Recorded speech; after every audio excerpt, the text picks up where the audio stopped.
Buenos días, jóvenes y señoritas. Como les decía la anterior semana, necesito que me manden la nómina de grupos que van a exponer o van a defender su trabajo. Solamente tengo hasta ahorita un grupo, ¿ya? Entonces, por eso les pido que me manden su nómina de grupos o dúos, o si van a hacer individual su trabajo. Ya les he dicho que esta semana ya les voy a hacer llegar instrucciones de cómo va a ser su proyecto final. ¿Listo? Ahora sí, empezaremos con la clase. Vamos a seguir con lo que estábamos la anterior semana, que es obras de toma.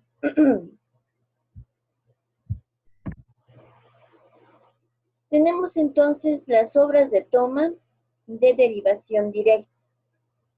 Fíjense, esta forma de toma es de las más antiguas y cuyo concepto aún se mantiene en vigencia como alternativa primaria para el riego de parcelas aledañas a ríos o quebradas. El diseño más rudimentario consiste en una simple apertura en el curso natural, orientando el flujo hacia sistemas de conducción, normalmente un canal. Esto para proteger la toma de caudales en exceso y materiales de arrastre durante crecidas. La toma se orienta aproximadamente de manera perpendicular a la dirección de flujo. Las tomas tradicionales que se utilizan para el riego de pequeñas parcelas incorporan además bloques de piedra, alineados diagonalmente, cubriendo en muchos casos toda la sección. En estos casos, la toma es ubicada frecuentemente utilizando los accidentes naturales del terreno, de manera que pueda servir de ayuda frente a las crecidas. En muchos casos, las obras complementarias tienen carácter temporal, por cuanto su duración se limita a la época de estiaje. En la época de lluvias, aquellas serán deterioradas o destruidas. Vamos ahora con la disposición de las obras. Fíjense que cuando no es posible orientar la toma de manera aproximadamente perpendicular al flujo, o cuando se requiere proteger la pequeña toma, se construye un muro transversal sobre un sector de la sección del río inmediatamente aguas arriba de la toma. Dada la gran complejidad de la hidráulica, morfología de los ríos y lo impredecible de su misma naturaleza, las tomas directas solo son recomendables en los siguientes casos: cuando el lecho es de roca y el río está confinado, cuando se trata de estructuras temporales. En cualquier otro caso, las tomas siempre deberán estar acompañadas por un vertedero. Ahora, consideraciones hidráulicas. Consideremos un sector de un curso de agua en el cual se quiere aplicar una obra de toma. Hidráulicamente se presenta lo siguiente: derivación del caudal de toma. Tenemos que caudal sub A será igual al caudal sub 0 menos el caudal sub 1. La modificación de la dirección de flujo estará entre 0 grados y 180 grados. Además, la derivación puede ser de superficie libre o sumergida. El proceso puede ser descrito con la ayuda de las conocidas ecuaciones que gobiernan el flujo sobre vertederos.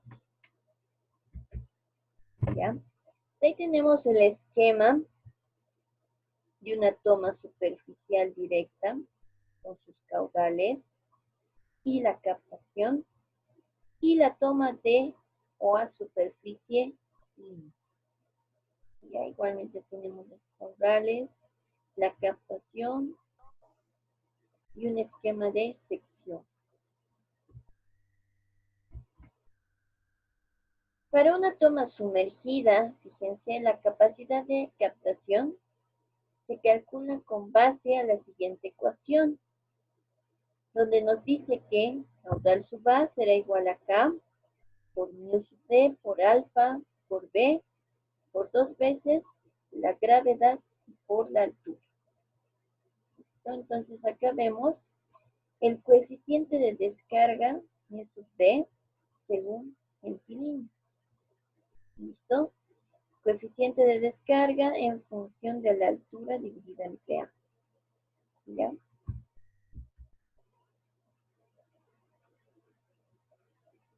Donde, vamos a decir, mu sub D va a ser el coeficiente de descarga para flujo sumergido. K será el factor de reducción por flujo sumergido. Y A será la abertura de la compuerta en metros. Entonces, coeficiente de descarga mu sub D depende principalmente de las condiciones de apertura del orificio, tal como se muestra en el diagrama 11.4, en este diagrama, ¿no? Que resume las investigaciones de Gentilini. ¿Ya? El factor de corrección K expresa en analogía con una toma a superficie libre la influencia del flujo que se desarrolla aguas abajo del elemento considerado.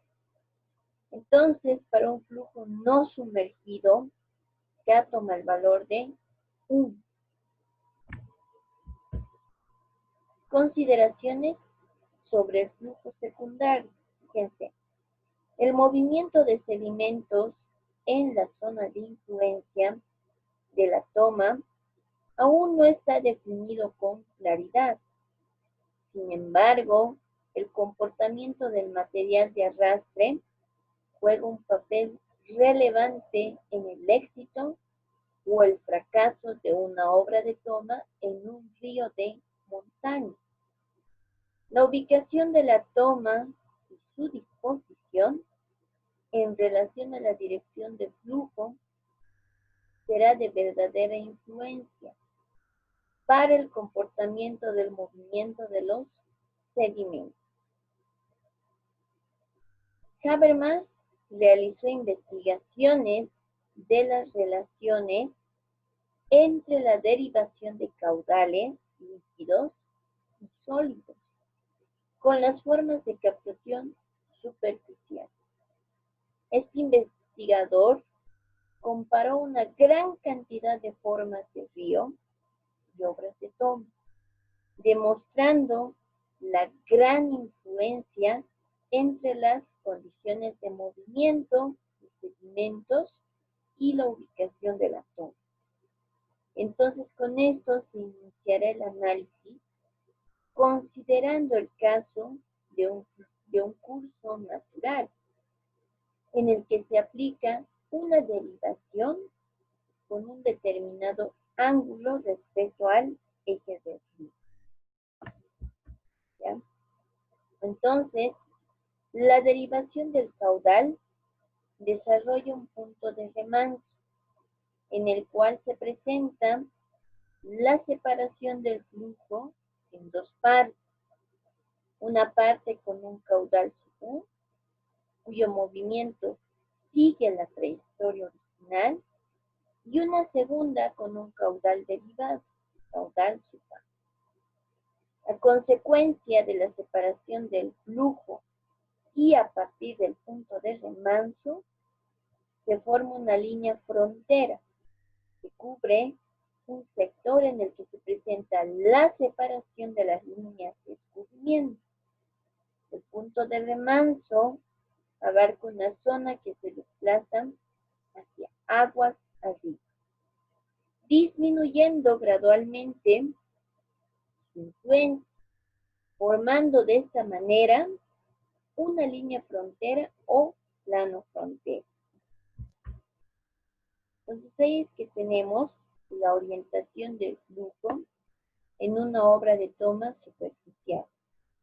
Entonces tenemos la línea de dirección del flujo, los caudales, vamos a decir, con esas líneas punteadas cerca de la sorbera y con una línea continua superficial, ¿ya?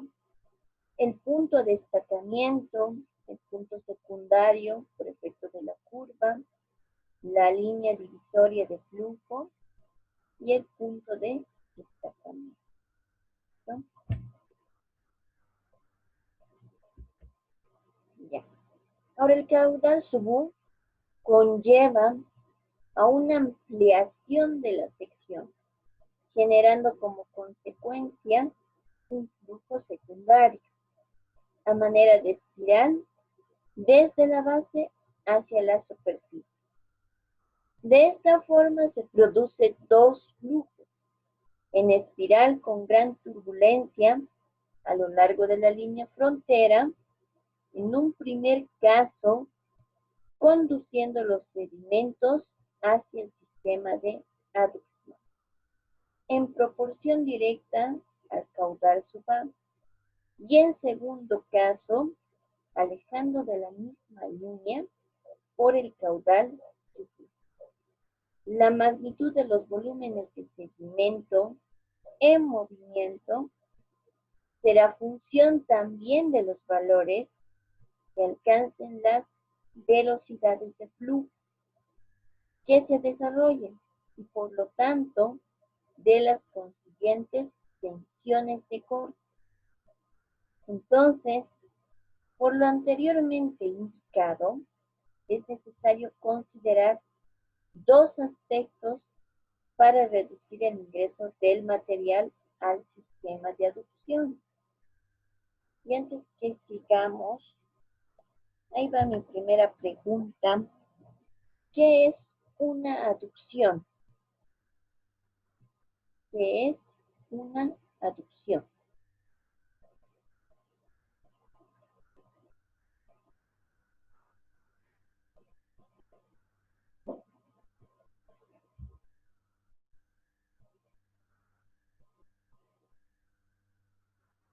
¿Me lo ponen al chat o al WhatsApp? ¿Qué me dice? Seguimos entonces. Esos dos aspectos que tenemos que considerar son los siguientes. Favorecer el desarrollo del flujo con caudal subú, reducir las posibilidades de formación del flujo con caudal subá, y la materialización de estos criterios dependerá de las condiciones particulares que presente el proyecto bajo consideración. En los casos en los que el caudal de derivación es pequeño en comparación con el caudal del curso natural, estos criterios carecen de significado. Ahora, el desarrollo de una curva favorece a la generación del flujo secundario. La disposición de la toma en la ribera exterior de una curva permite a este sector ser el más favorable para emplazar la toma, por cuanto el flujo secundario se expresa en su plenitud a consecuencia del efecto de curva. Según este autor, el efecto de curva se manifiesta hacia abajo en una distancia equivalente a 2 veces el ancho del río, desde el vértice de la curva. ¿Ya? Ya está muy bien, todos los que me han respondido. Pregunta. Ya. No es recomendable entonces ubicar la toma en la ribera interior de un curso, por cuanto no es posible evitar que en este sector se presenten procesos de sedimentación que inhabiliten rápidamente el sistema de captación. Ahí va mi siguiente pregunta. ¿Qué es la sedimentación? ¿Qué es sedimentación?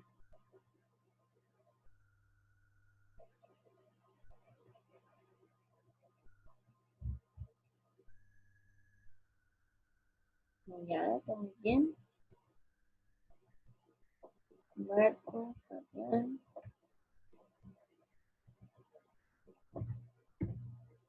Ya. Seguimos entonces. La magnitud del flujo secundario en una curva y la intensidad del movimiento del sedimento dependen del radio y del ángulo de curvatura. Para curvas suaves, el radio tendrá un ancho mayor de 7 y o curvas muy cortas con un ángulo menor a 30 grados. ¿Ya? El efecto de curva no se desarrolla plenamente, siendo necesario considerar obras complementarias para generar un mejor desarrollo del efecto de curva.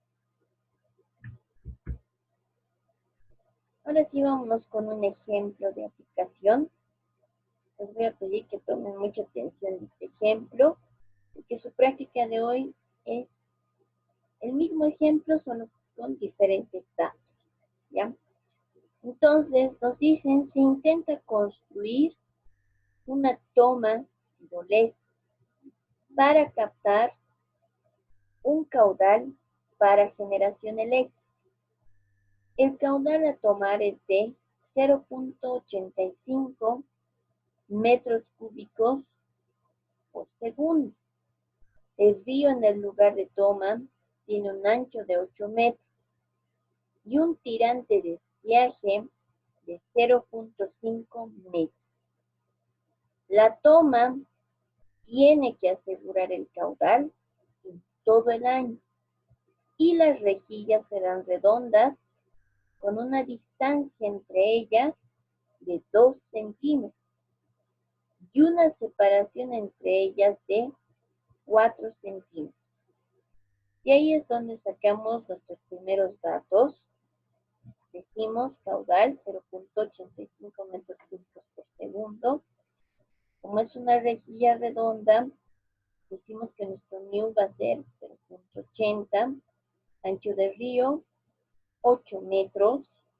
La distancia entre las rejillas que vamos a denominar A y se va o va a ser un valor de 2 centímetros. La separación entre las rejillas será de 4 centímetros. Le vamos a denominar D. El tirante de estiaje, que va a ser H sub 0, será de 0.5 metros.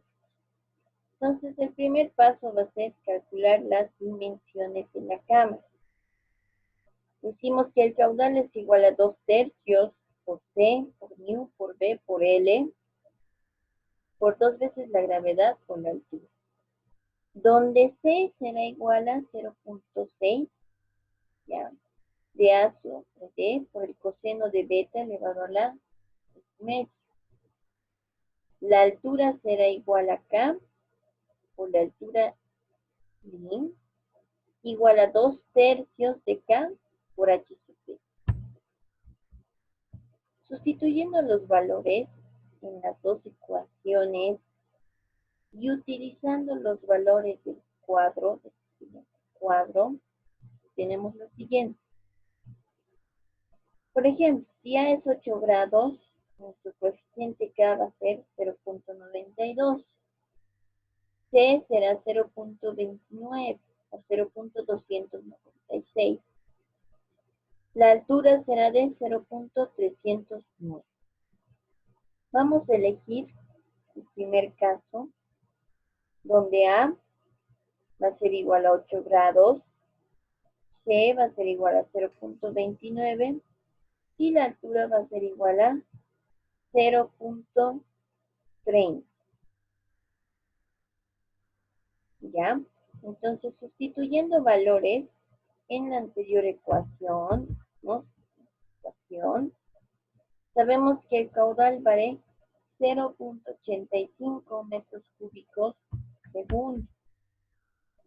Será igual a 2 tercios por, mi ecuación me dice C. Como hemos elegido el primer caso, entonces mi C vale 0.29 o 0.296.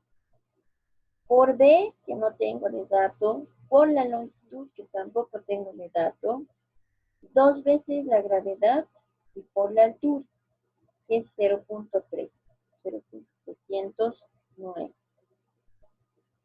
De esta ecuación buscamos valores de B y L, como se muestra en esta siguiente tabla.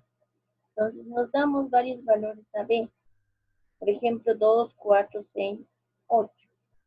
Y despejamos la longitud. De eso, por ejemplo, cuando B vale 2 metros, mi longitud valdrá 1.3. Cuando B vale 4 metros, mi longitud valdrá 0.57. Cuando mi B vale 6 metros, mi longitud 0.38.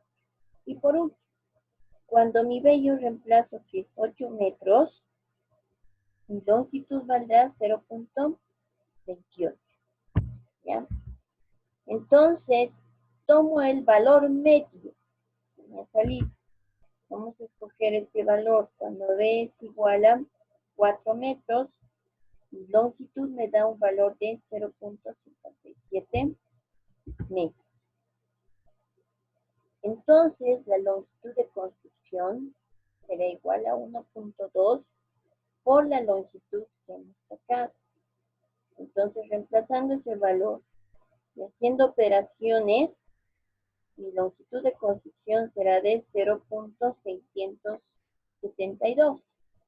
Redondeando directo, vamos a tomar un valor de 0.70 metros, que será la longitud de la rejilla. Entonces, la base será igual a esta longitud ya redondeada por el coseno de alfa. Hemos asumido que este alfa va a ser de 8 grados. ¿Ya? Reemplazamos ese valor.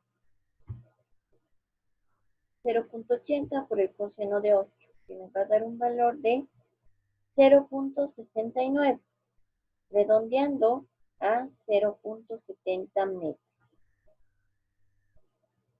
Entonces, de la figura 11.11, los valores B, 0.70 metros, longitud 0.70 metros, y además que T va a ser igual a B, igual a 0.70 metros, porque vamos a decir que es una sección cuadrada. Ahora vamos a calcular la pendiente de la cámara de captación con la ecuación de Manning, donde la velocidad, primero tenemos la ecuación de la continuidad. La velocidad es igual a caudal sobre área. Según Manning, la velocidad también será igual a 1 dividido entre coeficiente de Manning por el radio hidráulico elevado a la 2 tercios y por la pendiente elevado a la 1. Entonces, teniendo los datos de longitud y el ancho B, mi ángulo alfa y mi altura, tenemos lo siguiente. El área será igual a B por H, ¿ya? Y como es una sección cuadrada o rectangular, lo multiplicamos a ambos, ¿no? Que va a ser 0.70 por 0.70.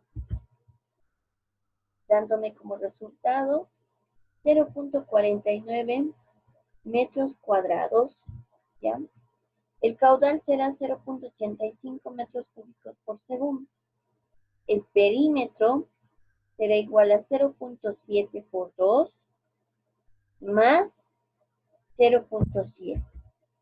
¿Por qué por 2? Porque estamos asumiendo que estos dos valores son iguales y la altura. ¿Listo? Y eso nos da un valor de 2.1 metros. Entonces, reemplazando en la ecuación de Manning, tenemos que el caudal es 0.85 metros cúbicos por segundo. Y mi área que es de 0.49 metros cuadrados. Esto será igual a 1 dividido entre el coeficiente de Manning, 0.013, vamos a tomar, por, en este caso me dice el radio hidráulico. Sabemos que el radio hidráulico es el área dividido entre el perímetro. Para mi caso, mi área me sale 0.49 metros cuadrados. Y mi perímetro me da 2.1 metros. Todo ese valor elevado a la 2 tercios. Y por la pendiente elevado a la 1 metro.